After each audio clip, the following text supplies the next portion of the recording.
7세가 되기까지 어머니 치마폭에서 맘마보이로 자라던 야곱이 난생 처음으로 집을 떠나서 어머니 리브가 친정집을 향해 갔습니다. 자기가 살던 부엘셰바에서부터 800km가 이르는 길이었습니다.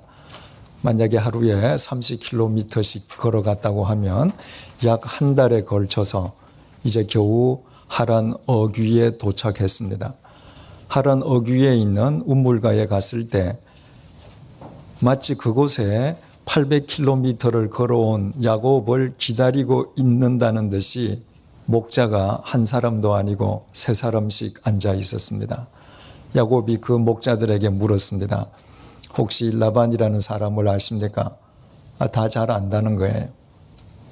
그래서 라반이 평안하십니까? 물었습니다. 야곱에게는 라반이 평안하다는 사실이 굉장히 중요하다고 했습니다. 왜냐하면 어머니 리브가가 97년 전에 친정집을 떠났거든요. 97년 동안에 어머니 친정집이 하란에 그대로 있는지 외삼촌 라반이 살아있는지 아무것도 모르고 온 거예요. 만약에 어머니 친정집이 이사가 버렸다. 혹은 집은 있긴 있는데 사람도 바뀌었고 라반이 죽고 없다. 그러면 야곱은 지금 800km를 헛걸어 온 셈이 됩니다. 그런데 그 목자들이 감사하게도 라반이 평안하다는 것입니다. 그리고 한 목자가 그 말을 함과 동시에 저기 라반의 딸 라헬이 양을 몰고 오네 외쳤습니다. 그러니까 800km를 걸어와서 야곱이 그 운물가에 도착하는 그 때를 맞추어서 한치의 오차도 없이 야곱이 찾아가려고 하는 외삼촌 라반 집의 딸 라헬, 자기 사촌 여동생이 되겠죠? 그 라헬이 걸어오고 있단 말이에요. 극적으로 라헬을 상봉한 야곱은 자신이 누군지를 밝혔습니다. 그 이야기를 듣고 라헬이 뛰어가서 아버지 라반에게 전했죠. 아버지 라반이 또 뛰어와서 야곱을 영접했습니다. 그래서 야곱은 삼촌 집에서 한 달 동안 편안하게 지냈는데 편안하게 그저 숙식만 한 것이 아니라 한 달 동안 신실하게 그 집을 위해서 일을 했단 말이에요.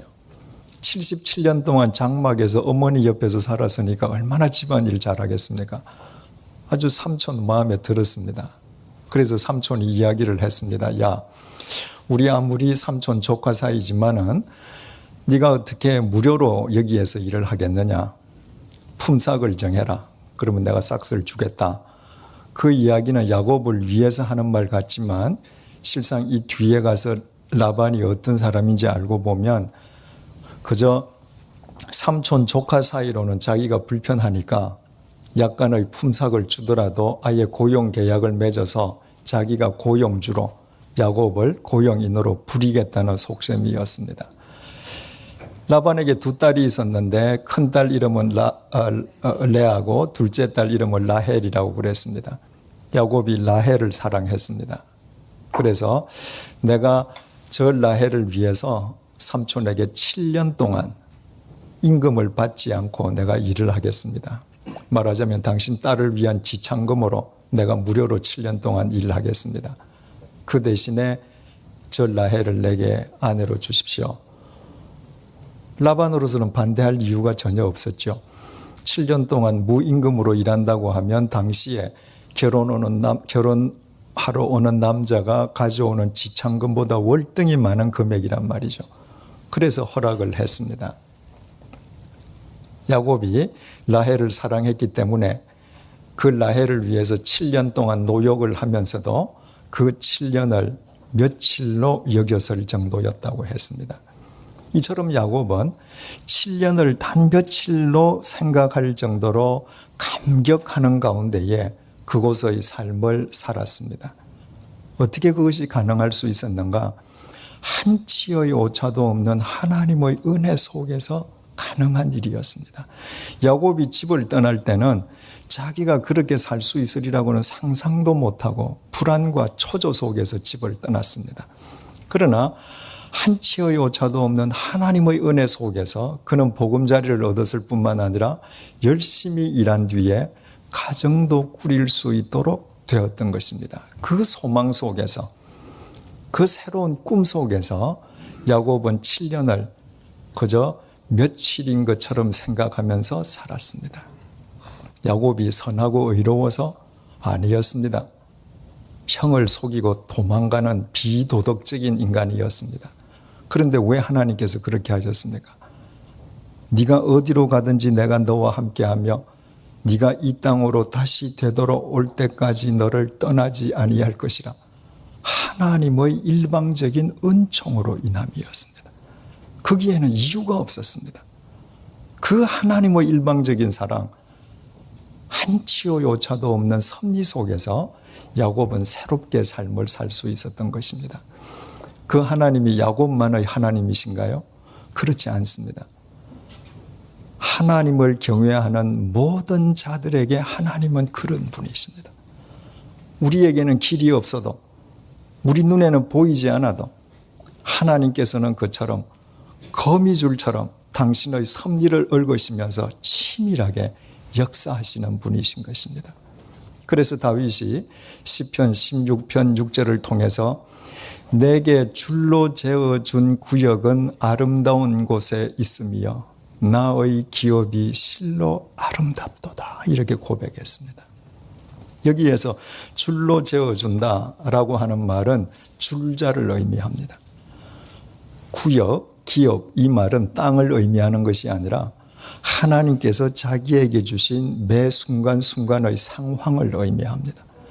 하나님께서 내게 어떤 삶의 상황을 주시든지 간에 그 삶의 상황은 하나님께서 나라는 인간을 위해서 자를 가지고 재시듯이 정확하게 가늠하셔서 한치의 오차도 없이 내게 주시는 은혜의 상황이다.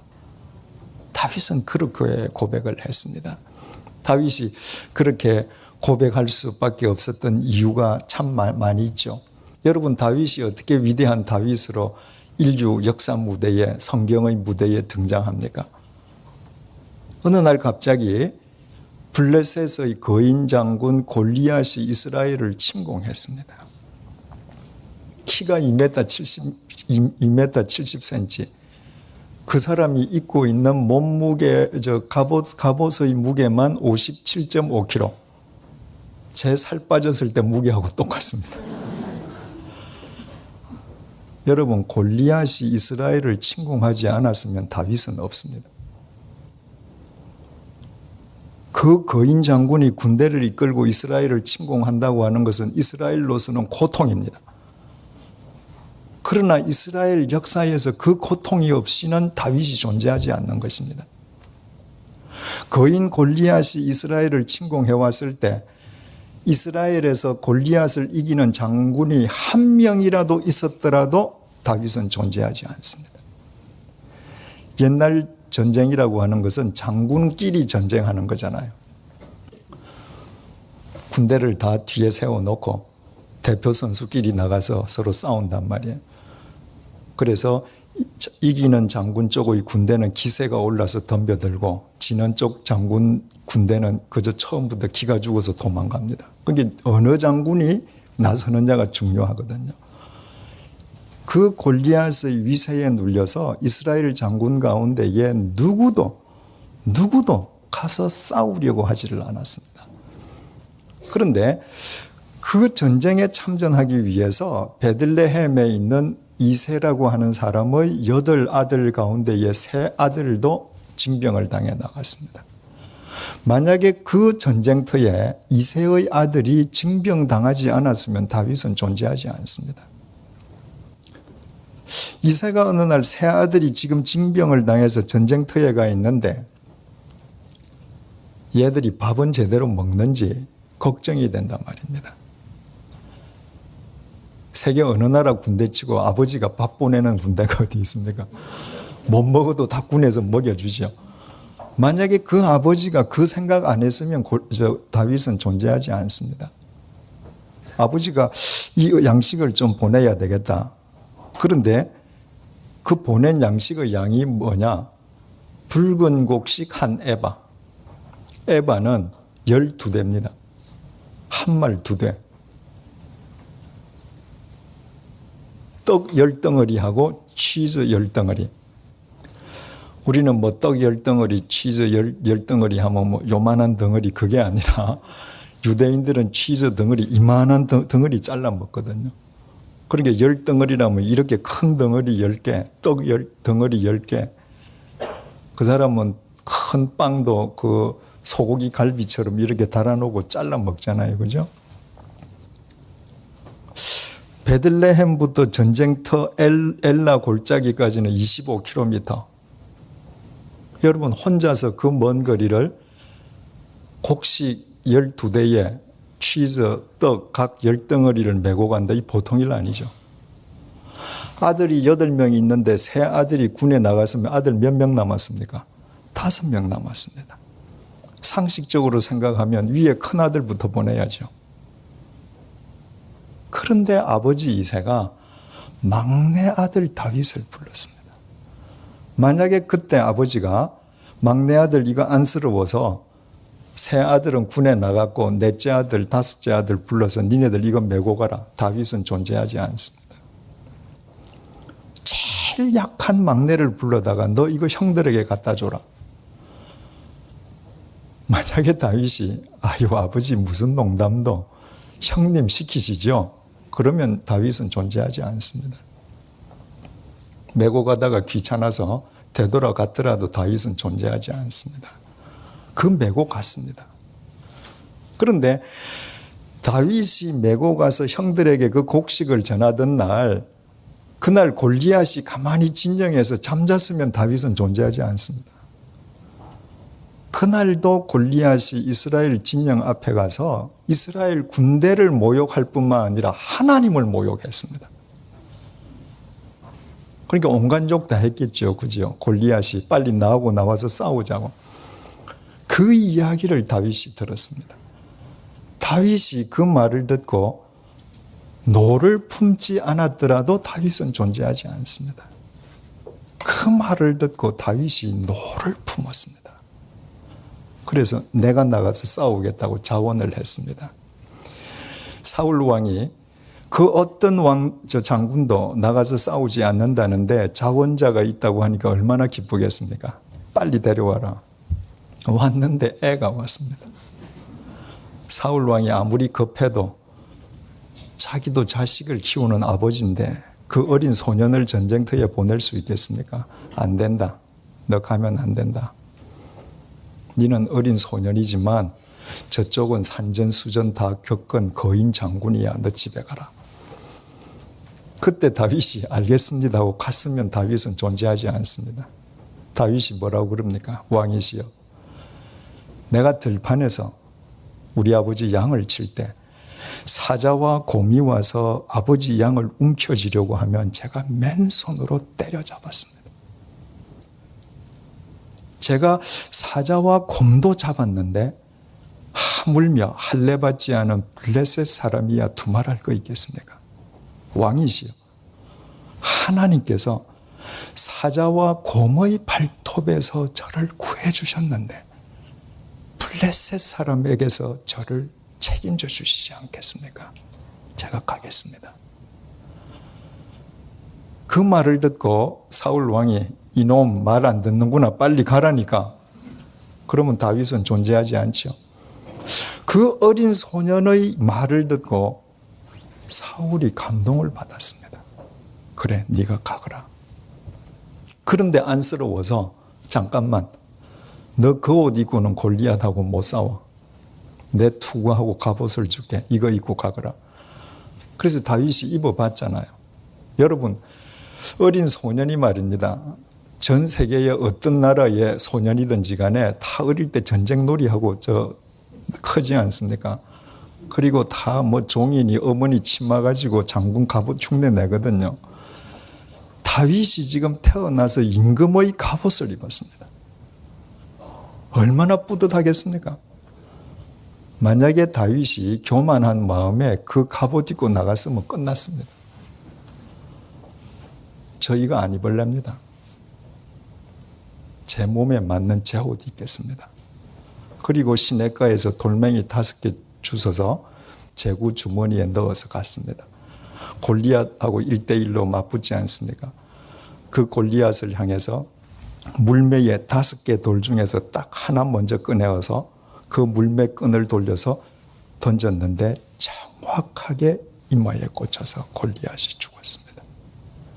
바로 위대한 다윗이 역사의 무대에 등장하는 장면입니다. 그런데 보십시오. 그 과정에서 하나라도 어긋났다면 위대한 다윗은 존재하지 않습니다. 다윗은 그가 위대해서 인류 역사 전면에 나타난 것이 아님을 본인이 아는 거예요. 하나님께서 한치의 오차도 없이 역사하신 것입니다. 그때만 그러셨던 것이 아닙니다. 다윗의 일평생에 걸쳐서 하나님께서는 매 순간마다 어떤 상황 속에서든 그렇게 역사하셨습니다. 그래서 다윗이 내게 줄로 재어준 구역은 아름다운 곳에 있으며 나의 구역이 실로 아름답도다. 어떤 상황이라 할지라도 하나님께서는 차로 재어주시는 한치의 오차도 없는 은혜의 상황입니다. 고백했던 것입니다. 여러분, 그 하나님이 우리의 하나님이십니다. 그래서 우리가 어떤 절망 속에 있다 할지라도 한치의 앞이 보이지 않는다 할지라도 그 하나님을 의지해서 우리는 일어서서 또 걸어가야 될 소명의 길을 걸어갈 수 있다고 했습니다. 중요한 사실은 하나님께서 이처럼 한치의 오차도 없이 우리를 위해서 역사하신다는 것을 믿을 수는 있는데, 그렇기 때문에 그 하나님께서는 내가 원하시는 것만을 이루어 주셔야 된다고 착각한다는 것입니다. 여러분, 다윗이 내게 줄로 재어준 구역은 아름다운 곳에 있다고 하나님께서 한치의 오차도 없이 재어주시는 상황이라고 고백했다고 해서 일평생 다윗이 원하는 대로만 되었습니까? 아니었습니다. 10년 동안 사울왕의 칼날을 피해서 동가숙 서가식 하고 다녀야 되었고요. 때로는 사망의 음침한 골짜기를 다녀야 했고, 때로는 말할 수 없는 인생 폭풍을 맞기도 했습니다. 그럼에도 불구하고 그 모든 상황이 줄로 재어준 아름다운 구역에 있다고 다윗이 고백할 수 있었던 것은 하나님께서 한치의 오차도 없이 나를 위해서 역사하신다는 것은 내 뜻을 위해서가 아니라 나를 위한 당신의 뜻을 이루시기 위해서 한치의 오차도 없이 역사하시는 분이심을 절대적으로 신뢰했기 때문입니다. 그래서 그 다윗의 생을 통해서 다윗의 뜻이 아니라 다윗을 통해 이루시려는 하나님의 뜻이 아름답게 이루어졌고, 그 결과로 3000년이 지난 오늘날까지 다윗은 이스라엘 국기의 영원한 다윗의 별로 기려지고 있는 것입니다. 야곱 역시 마찬가지였습니다. 하나님께서 한치의 오차도 없이 야곱과 함께 하셨고, 그 은혜로 야곱의 인생을 다시 시작하게 하셨다고 해서 야곱 뜻대로 된 것은 결코 아니었습니다. 야곱의 뜻을 위해서가 아니라 하나님께서는 당신의 뜻을 위해 한치의 오차도 없이 야곱의 삶 속에 개입하시고 역사하셨던 것입니다. 21절을 보겠습니다. 야곱이 라반에게 이르되 내 기한이 찼으니, 기한이라고 하니까 몇 년이 찼다는 얘기예요. 7년이. 그러면 야곱이 몇 살 되었습니까? 84세. 77세 때 집을 떠나가서 이제 7년 노역을 하고 이제 결혼할 나이가 되어서 84세가 되었습니다. 아브라함이 고향을 떠날 때 75세 이미 아내 다 있었지 않습니까? 그죠? 이삭은 40세에 결혼해서 60세에 자식을 낳지 않습니까? 그런데 이 야곱은 84세에 이제 처음 결혼하는 겁니다. 그러니까 야곱은 뭔가 이렇게 좀 더딘 사람입니다. 중요한 사실은요, 하나님은 그런 사람을 사랑하신다는 겁니다. 영악해서 자기가 모든 것을 할 수 있는 사람이 아니라 뭔가 더딘 사람, 뭔가 부족하고 모자라는 것 같은 사람. 그래서 결국 아브라함도 75세 하나님 부르심을 받을 때 자식 없었잖아요. 그죠? 이삭도 20년 동안 자식 없지 않았습니까? 야곱도 이렇게 더딘 사람입니다. 야곱이 라반에게 이르되 내 기한이 찼으니 그 다음에 잘 표현을 보세요. 아주 방자합니다. 내 아내를 내게 주소서 내가 그에게 들어가겠나이다. 그에게 들어가겠나이다는 이제 7년이 지났으니까 내가 부부로 같이 동거하겠습니다. 그 말이죠. 그런데 상식적으로 얘기를 하면 뭐라고 야곱이 말해야 되겠습니까? 삼촌, 이제 7년이 다 끝났으니까 삼촌 따님 라헬 저 주시죠. 이렇게 얘기해야 되잖아요. 아직은 결혼 안 했으니까 삼촌 딸이잖아요. 그런데 방자하게 내 아내를 내게 주소서. 이게 원문에는 명령어로 되어 있습니다. 내 아내 주라. 뭐 이런 말이에요. 야곱이 왜 이렇게 이야기하는가? 우리는 충분히 짐작할 수 있죠. 7년이 지났는데 삼촌이 입 닫고 있는 겁니다. 네. 그러니까 야곱이 언지를 줬겠지요. 삼촌 이거 날짜 이거 다 된다. 몇 번을 사인을 보내도 삼촌이 입 닫고 아는 척도 안 해요. 마침내 삼촌한테 7년이 지났으면 법적으로 내 아내다. 왜? 우리 고용 계약 그렇게 맺지 않았냐. 그러니까 당신 딸이 아니라 내 아내 주시오. 지금 이렇게 이야기하는 겁니다. 여러분, 라반하고 야곱하고 내가 라헬을 위해서 7년 동안 무임금으로 내가 노역을 하겠습니다 하고 고용 계약을 맺었는데 날짜 계산이 누가 정확하겠습니까? 라반은 날짜 계산 안 했을 겁니다. 야곱은요, 하루 지날 때마다. 그러니까 야곱은 정확하게 계산한 겁니다. 그런데 안 주니까 이제 삼촌에게 따진 것입니다. 그랬더니 22절 라반이 그곳 사람을 다 모아 잔치하고 동네 사람들을 다 모아서 잔치를 했습니다. 그러니까 그 당시에 경제력이 있는 집안들은 자기 위세를 과시하기 위해서 이제 잔치를 크게 벌렸습니다. 또 어떻게 보면 라반이 야곱을 위해서 큰 잔치를 벌린 것 같아요. 그런데 이 뒤에를 보면 라반이라고 하는 사람이 어떤 사람인가 나오잖아요. 그죠? 야곱이 좋아하던 라헬을 주는 게 아니라 밤에 신방에 레아하고 바꿔치기 해버리잖아요. 그 나중에 뒤에 가서 확인하겠지만 왜 그렇게 합니까? 지금 7년 동안 무임금으로 지금 라반은 덕을 많이 받거든요. 그런데 바꿔치기 하면 분명히 이 야곱이 라헬을 사랑하니까 또 7년 무임금으로 일할 거 아니에요. 지금 라반은 그 계산으로 사람들을 다 불러 모은 것입니다. 왜? 내일 아침이면 아내가 바뀌었다는 거 야곱이 알 거 아닙니까? 그래서 야곱이 이 결혼 무효화하면 안 되잖아요. 수많은 증인들을 불러 모아놓고 내일 아침에 자신이 속았다는 것을 알더라도 체면상으로도 그 결혼을 무르지 못하게끔 지금 거창하게 결혼식을 치렀습니다. 23절 저녁에 그의 딸 레아를 야곱에게로 데려가매 야곱이 그에게로 들어가니라. 그리고는 신방에다가 레아를 집어넣었습니다. 그리고 야곱은 레아라고 하는 사실을 모르고 첫날 밤을 지냈습니다.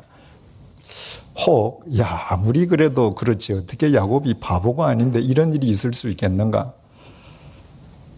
요즘 같으면 이런 일은 어렵죠.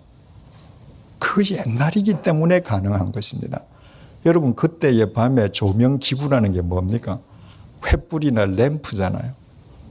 이런 전기불하고는 상대가 안 되거든요. 또 그때 결혼식 첫날에 잔치 자리에 신부가 안 나와 있어도 상관없어요. 또 밤에 그 장막 안에 들어가서 램프를 끈 다음에 신부가 베일을 벗는단 말입니다. 그러니까 야곱은 당연히 라헬이라고 생각하고 그날 밤을 지내는 일이 그 당시로서는 얼마든지 있을 수 있는 일이었던 것이죠. 24절 라반이 또 그의 여종 실바를 그의 딸 레아에게 시녀로 주었더라. 이제 레아를 보내면서 여종 중에 실바라고 하는 여종을 몸종으로 딸려 보냈습니다. 당시에 경제력 있는 집안이 딸을 시집 보낼 때 유모나 몸종을 딸려 보내는 것은 관습이지 조금 더 이상할 게 없거든요. 그런데 그 몸종의 이름 실바까지 밝혀둔 것은 나중에 이 실바가 야곱의 첩이 되어서 아들을 2명 낳기 때문에 그 이름을 밝혀준 것이죠. 25절 야곱이 아침에 보니 레아라. 아이고 이거 얼마나 한심하겠어요. 한심이 아니라 그 배신감 어떻게 해요? 자고 났는데 자기가 사기극에 걸렸다는 걸 비로소 안 것입니다. 그래서 야곱이 라반에게 이르되 외삼촌이 어찌하여 내게 이같이 행하셨나이까? 내가 라헬을 위하여 외삼촌을 섬기지 아니하였나이까? 외삼촌이 나를 속이심은 어찌 됨이니이까? 어찌하여 행하셨나이까? 어찌 됨이니이까? 히브리 말로 마라고 하는 단어가 2번이 반복되어 있습니다. 마라고 하는 것은 왜? 무슨 이유로? 이런 말이에요. 삼촌 왜? 무슨 이유로 나를 이렇게 속였냐 그 말이에요. 뭐 당연하지 않겠습니까? 그랬더니 삼촌이 이렇게 말합니다. 26절 라반이 이르되 언니보다 아우를 먼저 주는 것은 우리 지방에서 하지 아니하는 바이다. 그건 우리 관습이 아니다. 이 사실일 수 있죠.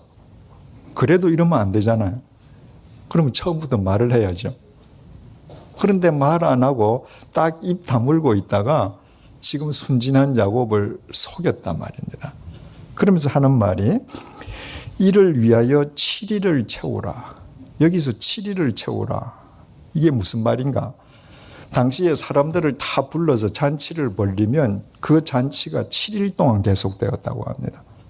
그러니까 레아를 네 아내로 맞은 이 잔치를 7일 동안 다 완수해라 그 말이에요. 그러니까 사람들을 다 모아서 첫날 지나고 나면 그 잔치를 참 무르기가 체면상 어렵지만 그 잔치가 7일 동안 계속되는 잔치를 다 끝내고 나면 그 다음에는 어떤 길로도 물을 수가 없게 되는 겁니다. 그러니까 내 큰딸 레아하고 이 결혼 7일간 동안의 모든 이 과정을 다 끝내라. 우리가 그도 내게 주리니 주어가 뭡니까? 우리가. 그럼 네가 7일로 채워서 레아가 확실하게 네 처가 되는 것이 다 공표되고 나면 우리가 라헬도 너한테 줄게. 그러니까 자기가 아니라 꼭 그 지방 사람들이 다 합의해서 그렇게 한 것처럼 우리가 라헬도 줄게. 그 다음 말이 또 기가 막혀요. 내가 또 누구를? 나를 7년 동안 섬길지니라. 아까는 주어가 뭡니까? 우리가 그도 내게 주겠다 그랬죠. 우리가 라헬도 나한테 줄게. 그러면은 네가 우리를 7년 섬겨라. 그렇게 말해야 되잖아요. 근데 섬기는 건 나만 섬기면 돼요. 그러니까 우리라고 하는 건 순 말장난인 것이죠. 이 라반이라고 하는 사람이 이렇게 음흉한 사람이었습니다. 그러니까 야곱으로 하여금 자기 큰딸하고 먼저 결혼하게 해서 그 큰딸은 그 눈 동자가 희미해서 총기가 없어 보인다고 했잖아요. 그 딸 먼저 해결하고 그 다음에 야곱이 둘째 딸 좋아하니까 또 7년 동안 무임금 노동하게 하고 꼭 먹고 알 먹겠다. 지금 그 말이거든요. 28절 야곱이 그대로 하여 그 7일을 채우매 이 야곱 표정 한번 생각해 보십시오. 사랑하지도 않는 여자 결혼식을 7일 동안 채울 때 떫은 감 먹은 듯이 그 예식장에 앉아 있는 겁니다. 그 7일이 다 지났습니다. 라반이 딸 라헬도 그에게 아내로 주고 그 7일이 지나서 이제 레아가 야곱하고 결혼했음을 절대로 물을 수 없게 되었을 때 자 이제 됐다. 라헬도 데리고 가라. 그리고 라반이 또 그의 여종 빌하를 그의 딸 라헬에게 주어 시녀가 되게 했다. 빌하를 그의 몸종으로 주었다고 이름이 나와 있는 것은 이 빌하 역시도 야곱의 첩이 되어서 아들 둘을 낳았기 때문에 이름이 있습니다. 자 보십시오. 만약에 라반이 진짜로 야곱과 자기 딸 레아 그들을 위해서 선한 마음으로 일주일 동안 결혼식을 치러줬다면 이번에도 또 치러줘야 되죠. 라헬을 위해서도 또 일주일 해줘야 되잖아요. 안 했습니다. 하루도 안 했습니다. 왜? 레아와의 결혼식은 일주일 안 하면 야곱이 물을까 봐 겁이 나서 그렇게 했는데 라헬은 가만히 놔둬도 야곱이 죽고 못 사는 거 아니거든요. 돈 1원도 드릴 필요가 없는 겁니다. 라반은 이렇게 계산적인 사람이었습니다. 그래서 지난 시간에 그 야곱이 왔다는 이야기를 라헬이 가서 아빠한테 전했을 때 아빠 라반이 뛰어나가서 야곱을 끌어안고 계속 뽀뽀하면서 안은 것을 유대 랍비들은 라반이 음흉해서 그랬다고 해석한다고 그러지 않았습니까? 그러니까 유대교 랍비들은 이 유대교 경전을 우리보다 훨씬 더 오래 본 사람들이니까 그 사람들은 여기에 등장하는 사람의 캐릭터를 더 정확하게 알 거 아니에요. 그 라반이 이렇게 음흉하고 돈을 밝히는 사람이니까 옛날에 아브라함이 보낸 엘리에셀이 보석 가져온 것을 기억하고 야곱 주머니에도 보석이 있을까 하고 뽀뽀하면서 계속 뒤졌다. 저는 그 충분히 일리가 있다고 봅니다. 30절 야곱이 또한 라헬에게로 들어갔고 그가 레아보다 라헬을 더 사랑하여 다시 7년 동안 라반을 섬겼더라. 차이가 있다면 레아는 7년을 노역을 한 다음에 아내로 얻었는데 라헬은 먼저 아내로 얻고 7년 동안 지금 무임금으로 노동을 다시 합니다. 그 7년 동안 울며 겨자 먹기로 야곱은 뜻하지 않게 또 무임금 노동을 해야 되는 것입니다. 누가 그와 함께 하시는데? 하나님이 그와 함께 하시는데. 어떤 하나님이신데? 야곱을 위해서 한치의 오차도 없이 역사하시는 하나님이신데 야곱은 이렇게 사기극에 걸렸습니다. 그리고 원치 않는 가운데에 또다시 7년을 무임금 노동해야 합니다. 왜 하나님께서 그렇게 하게 하셔요? 우리가 그 하나님의 깊은 속뜻을 어떻게 다 알겠습니까? 그러나 두 가지는 분명히 알 수 있습니다. 첫째는 바로 하나님께서는 뿌린 대로 거두게 하신다는 거예요. 야곱이 자기 형을 그렇게 속여 먹였거든요. 야곱이 자기 아버지 그렇게 속였거든요. 그래서 하나님께서는 삼촌으로부터 이렇게 사기를 당하는 어려움을 겪게 하심으로 나중에 창세기 32장 야복강에서 야곱이 기도하면서 이스라엘로 바뀌잖아요. 그때 지나간 과거를 다 회상하면서 자기의 잘못된 삶을 하나님 앞에 회개하지 않을 수 없게 되는 것이죠. 뿌린 대로 거두게 하시는 것입니다. 두 번째로는 바로 라반의 이와 같이 음흉한 마음, 불순한 마음을 하나님께서는 당신의 도구로 삼으셔서 야곱으로 하여금 12지파를 이루시게 하시려는 당신의 섭리를 이루어 가시는 것입니다.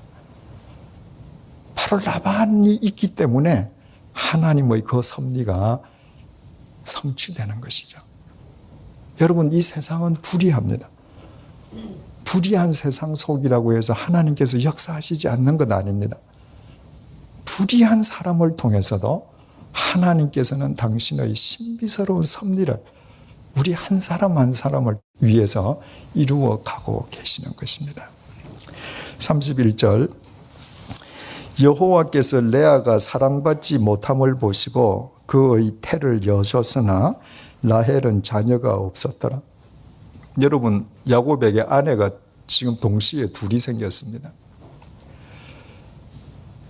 좋아하는 여자는 라헬이에요. 그런데 여기에 보면 레아가 사랑받지 못함을 보시고, 우리 번역은 굉장히 순화시켜서 했습니다. 히브리 말로 사내라고 하는 것은 사랑받지 못했다는 말이 아니라 미움을 받았다 혹은 가증히 여김을 받았다는 거예요. 여러분, 야곱이 볼 때 그 여자가 얼마나 가증스럽겠습니까? 자기 아버지가 너 라헬 대신에 들어가라 그런다고 태연하게 옷 입고 와서 들어왔잖아요. 생각할수록 가증스러울 거 아닙니까? 그래서 같이 부부가 되어서 살아가는데도 레아를 남편이 가증스럽게 여기는 것을 보시고 하나님께서 그를 불쌍히 여기시사 태를 열어주셨습니다. 그런데 라헬에게는 태를 열어주시는 은총을 베풀어 주시지 않았습니다.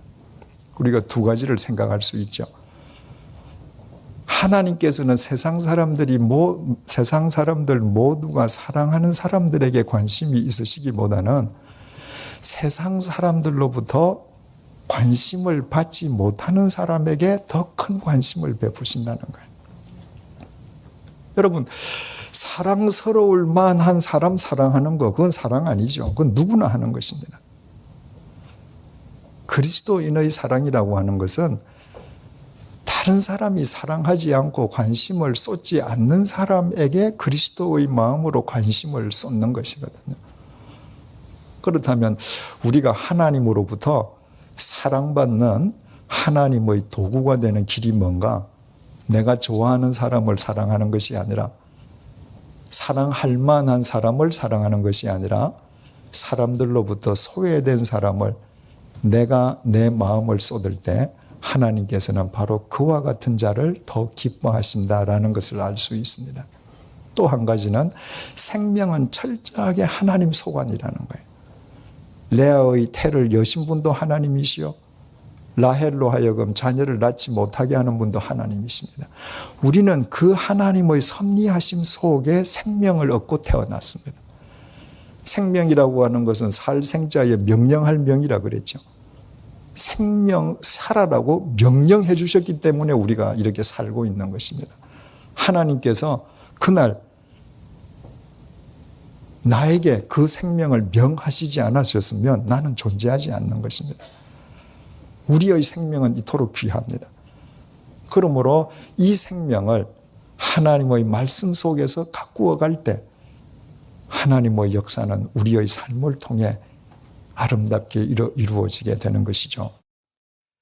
32절, 레아가 임신하여 아들을 낳고 그 이름을 르우벤이라 하여, 일자가 있죠. 주 보니까 뜻이 뭡니까? 보라, 아들이다. 이 레아의 심정 이해하시겠죠? 남편으로부터 미움을 받고 남편이 가증스럽게 여기는데 동생이 아이가 없어요.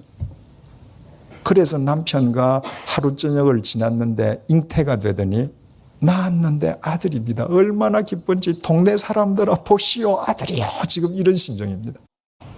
그리고 말하기를 여호와께서 나의 괴로움을 돌보셨으니 이제는 내 남편이 나를 사랑하리로다 하였더라. 대개 결혼해서 부부지간이 소원하다가도 아이가 생기면 가까워지잖아요. 아, 이제 이 아이가 태어났으니까 남편이 나를 사랑해 주겠지. 그래서 또 33절 보니까 그가 다시 임신하여 아들을 낳고 이르되 여호와께서 내가 사랑받지 못함을 들으셨으므로 내게 이 아들도 주셨도다 하고 그의 이름을 시므온이라 하였다. 시므온은 들으심, 하나님께서 들으시는데 뭘 들으셨는가? 내가 사랑받지 못함을 들으셨다. 아이는 낳았는데 여전히 사랑하진 않아요. 그래서 둘째 아이 이름은 시므온이라고 했습니다. 세 번째 또 34절, 그가 또 임신하여 아들을 낳고 이르되 내가 그에게 새 아들을 낳았으니 내 남편이 지금부터 나와 연합하리로다 하고 그의 이름을 레위라 했다. 연합한다. 그게 아들을 이제 3명씩 낳았으니까 남편이 나하고 진심으로 연합해 줄 것이다. 레아는 오매불망 남편밖에 없습니다. 정말 그야말로 조광지천 거죠.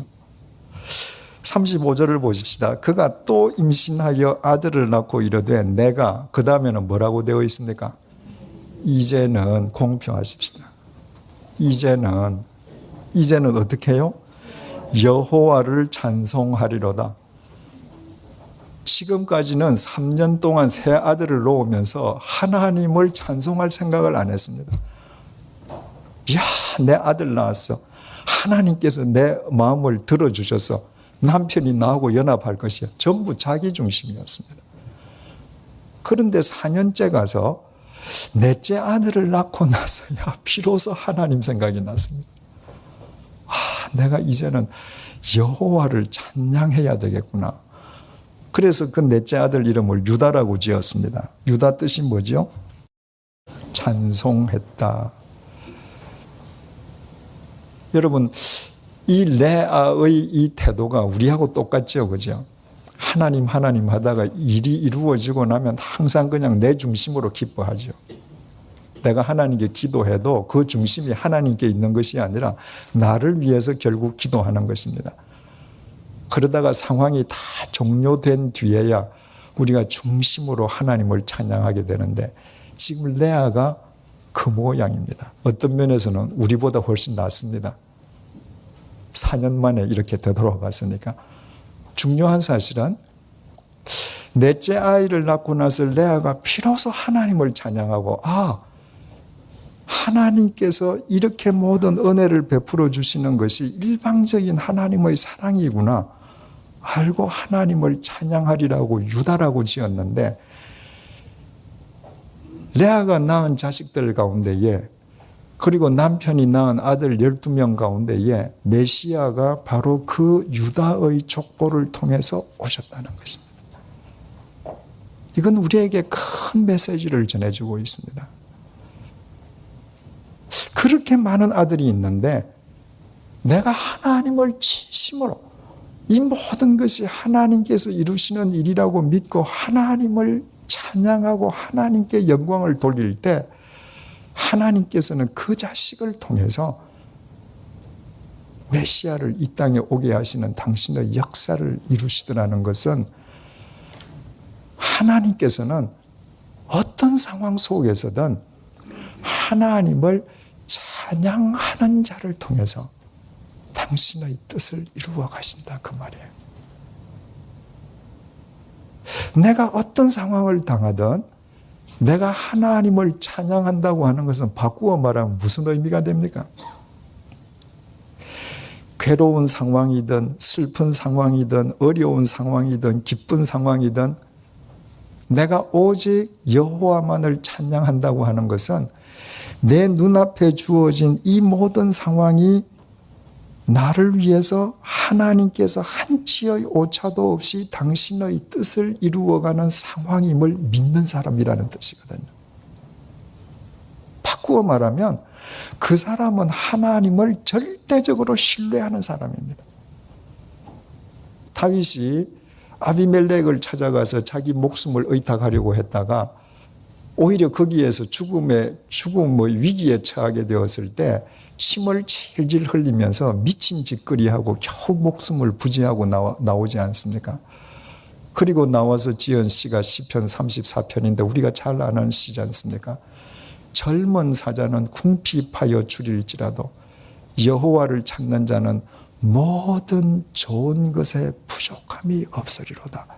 그 구절만 떼놓고 보면 다윗이 왕궁에 비단 옷 입고 주지 육림에 빠져서 하는 고백 같습니다. 모든 좋은 것에 부족함이 없으리로다.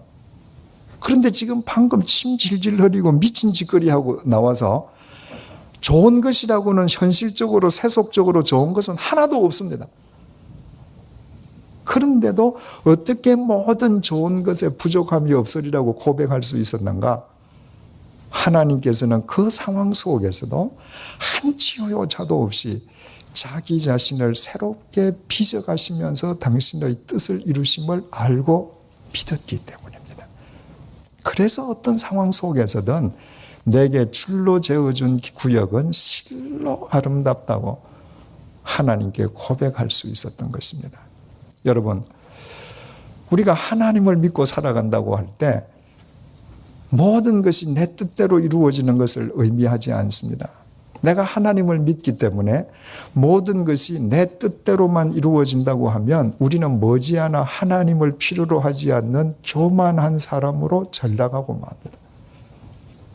우리가 하나님을 믿지만 사망의 음침한 골짜기를 갈 수 있습니다. 인생의 폭풍기를 거칠 수 있습니다. 내 인생이 시리고 아플 수 있습니다. 그럼에도 불구하고 그 모든 것이 한치의 오차도 없는 하나님께서 나를 위해서 주시는 상황임을 알고 내가 찬양하는 사람이 될 때 여호와를 찬양하는 그 유다를 통해서 메시아가 이 땅에 오시듯 우리의 삶을 통해 하나님께서 이루시기를 작정하신 뜻이 우리의 삶을 통해서 아름답게 결실될 것입니다. 기도하시겠습니다. 하나님 아버지, 다윗이 고백했습니다. 하나님께서 내게 줄로 재어주신 구역은 참 아름다운 곳에 있습니다. 하나님께서 내게 주신 기업이 실로 아름답습니다. 그러나 하나님, 그렇게 고백한 다윗의 인생이 세속적으로 볼 때 늘 따뜻한 봄볕만 있었던 것은 아닙니다. 괴로운 순간도 있었고 시련기도 있었고 사망의 음침한 골짜기를 지날 때도 있었습니다. 그러나 그 모든 상황이 한치의 오차도 없는 하나님께서 자신을 위해 주시는 은혜의 상황임을 그는 믿고 여호와가 나의 목자시니 내가 부족함이 없다고 고백하면서 살았습니다. 그래서 그를 통해 이루시려던 하나님의 뜻이 다 이루어졌고 그는 지금까지도 우리 믿음의 표상이 되어 있습니다. 야곱은 선하거나 도덕적인 인간이 아니었습니다. 그럼에도 불구하고 하나님께서 일방적인 은혜를 베풀어 주시고 한치의 오차도 없는 섭리하심으로 하란에서 새로운 삶을 살게 해 주셨습니다. 그러나 그의 계획과는 달리 삼촌에게 사기극을 당하고 또다시 7년 동안 무임금 노동을 해야만 했습니다. 그러나 하나님, 그 모든 과정을 통해서 야곱을 우리가 아는 야곱으로 바로 세워주시려는 하나님의 은총이었음을 우리는 알고 주님을 찬양하게 됩니다. 하나님 아버지, 우리가 이 세상 살아갈 때 우리가 원치 않는 상황을 맞이할 때가 참 많습니다. 그러나 그리할지라도 우리 하나님을 찬양하는 성숙한 믿음을 갖게 도와주옵소서. 그 상황 역시 나를 위하여 한치의 오차도 없이 역사하시는 하나님의 은혜의 상황임을 알고 걸어가야 될 길을 꿋꿋하게 걸어가게 하심으로 우리를 통해 이루시기 원하시는 하나님의 뜻이 이 민족의 역사 속에 아름답게 이루어지는 것을 우리의 삶으로 확인하고 주님을 더욱 찬양하는 이 시대의 유다들이 되게 하여 주옵소서. 예수님의 이름으로 기도드립니다. 아멘.